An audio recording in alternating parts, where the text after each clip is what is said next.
तनाव बेहद ज्यादा बढ़ गया है। इस बीच एक ऐसी खबर आई है जो बेहद सनसनीखेज। यूएई के पास फुजैरा पोर्ट के पास करीब 78 नॉटिकल माइल्स पर यूएई के एक जहाज को मिसाइल से उड़ा दिया गया है, उस पर मिसाइल अटैक हुआ है। ये खबरें हैं यूएई के करीब फुजैरा जो पोर्ट है उससे करीब 78 नॉटिकल माइल्स पर एक जहाज था, एक टैंकर था। उस टैंकर पर मिसाइल्स गिरती हैं और उसमें आग लग जाती है। हालांकि उसमें जो क्रू मेंबर्स थे वो सेफ बताए जा रहे हैं। ऐसी खबरें हैं, ऐसे दावे हो रहे हैं कि ईरान की तरफ से, आईआरजीसी की तरफ से यह हमला किया गया। इस तरह की बातें सामने आ रही हैं। यह ड्रोन अटैक था या मिसाइल अटैक था, यह बात अभी पूरी तरह से साफ नहीं हुई है। कुछ जगह ये खबरें हैं कि ये मिसाइल अटैक था, कुछ जगह ये खबरें हैं कि ये ड्रोन अटैक था, लेकिन इस तरह की चर्चाएं हैं। हालांकि देखिए, मैं साफ करना चाहता हूं, ईरान की तरफ से अभी कोई क्लेम नहीं किया गया है।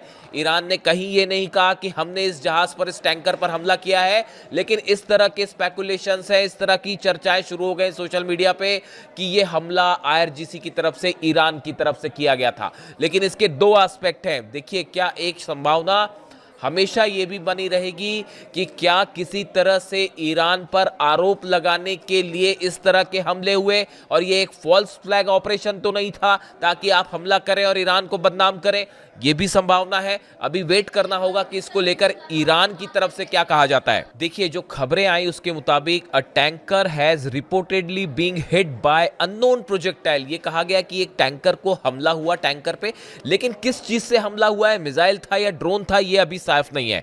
The United kingdom maritime trade operations जो है संस्था है जो कि नजर रखती है जहाजों के ऊपर, इनकी तरफ से ये कहा गया, adding that crew members were safe. The incident occurred 78 nautical miles north of UAE city of Fujairah, the agency said.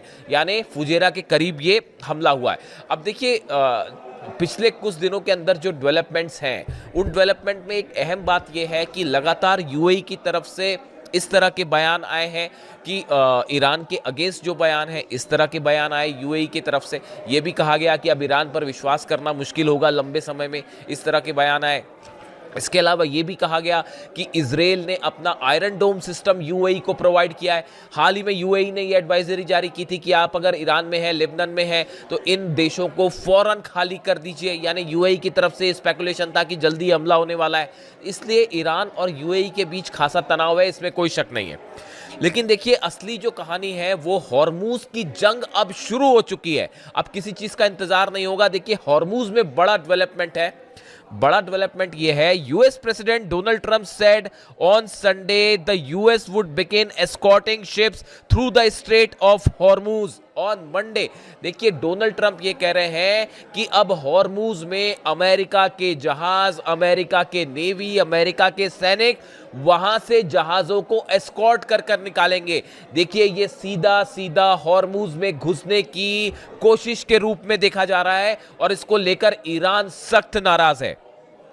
देखिए, जो खबर है, US Central Command said it would use guided missile destroyers over 100 land and sea based aircraft, multi domain unnamed platforms and 15,000 service member in the effort. जो US CENTCOM है, Brett Cooper जिनके chief हैं, CENTCOM वो पूरा operation देखती है Iran को लेकर, उसका कहना ऐसा है कि वहां पर जो है कई जो डिस्ट्रॉयर्स हैं, जहाज जो है, उनका इस्तेमाल करेगा अमेरिका।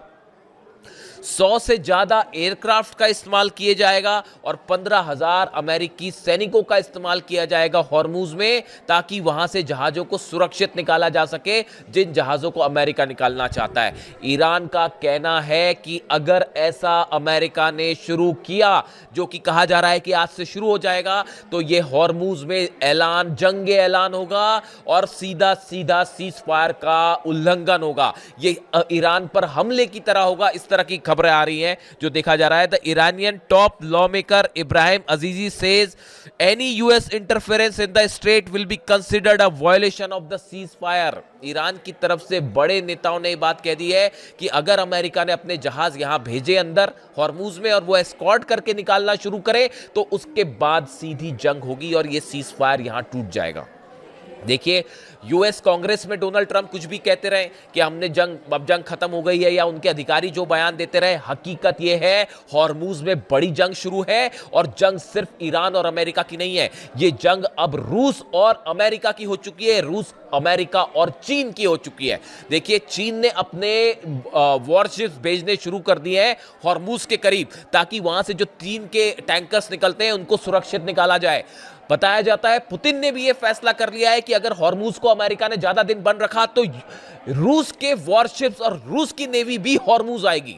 यानी आप देखिए, हॉर्मुज में अब भयंकर जंग छिड़ सकती है, और ईरान ने इसके लिए बड़ी तैयारी कर ली है। अगर अमेरिका की यह एक्सरसाइज अगले चंद घंटों में शुरू होती है, ईरान के जितने आइलैंड्स हैं सब पर मिसाइल्स तैयार हैं, सब पे Abu Mahdi anti warships missile तैयार है। चाइना की तरफ से बड़ी संख्या में मिसाइल्स ईरान पहुंच चुकी हैं, यह खबर कंफर्म है, इसमें अब किसी को कोई डाउट नहीं होना चाहिए। अमेरिका की जितनी खुफिया एजेंसीज हैं उन्होंने इस बात को कंफर्म कर दिया है, जो खबरें हैं सूत्रों से कि चाइना से बड़ी संख्या में एंटी शिप मिसाइल्स जो है वो प्रोवाइड कर दी गई है, वो सबकी सब तैनात है। ईरान की करीब 500 छोटी बोट्स हमला करने के लिए तैयार है।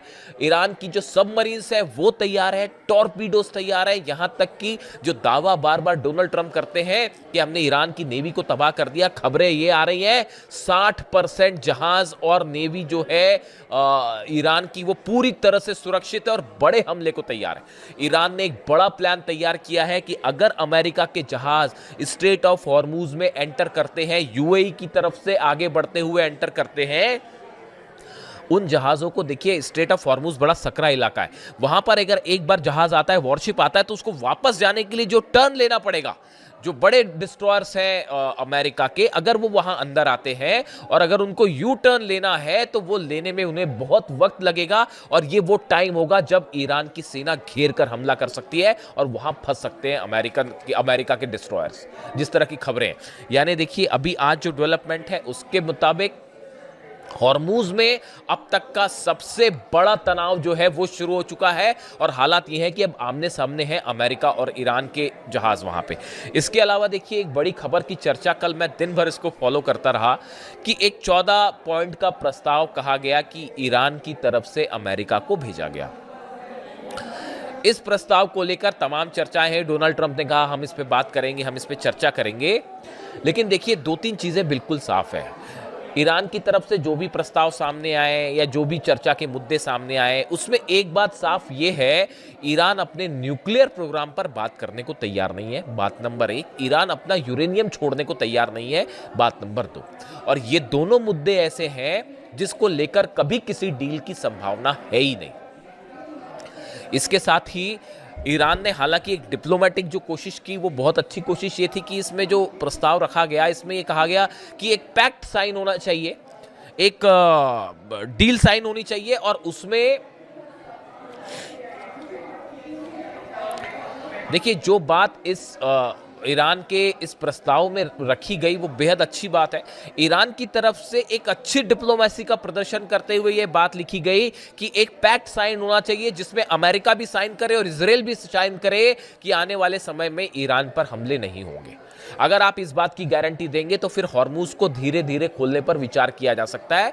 इस तरह की बात ईरान की तरफ से रखी गई, जो मेरे हिसाब से बहुत ही अच्छा और सोच समझ के बनाया गया ये प्रस्ताव था। हालांकि डोनाल्ड ट्रंप इसे कभी मंजूर नहीं करेंगे, क्योंकि डोनाल्ड ट्रंप, आप इस बात को समझिए, डोनाल्ड ट्रंप का जो मकसद है हॉर्मुज में वो कुछ और है। डोनाल्ड ट्रंप को पूरे मिडिल ईस्ट पे कंट्रोल चाहिए, जो किसी सूरत में ईरान नहीं होने देगा, रूस नहीं होने देगा, चीन नहीं होने देगा। बात सिर्फ यूरेनियम तक या न्यूक्लियर प्रोग्राम तक सीमित नहीं है।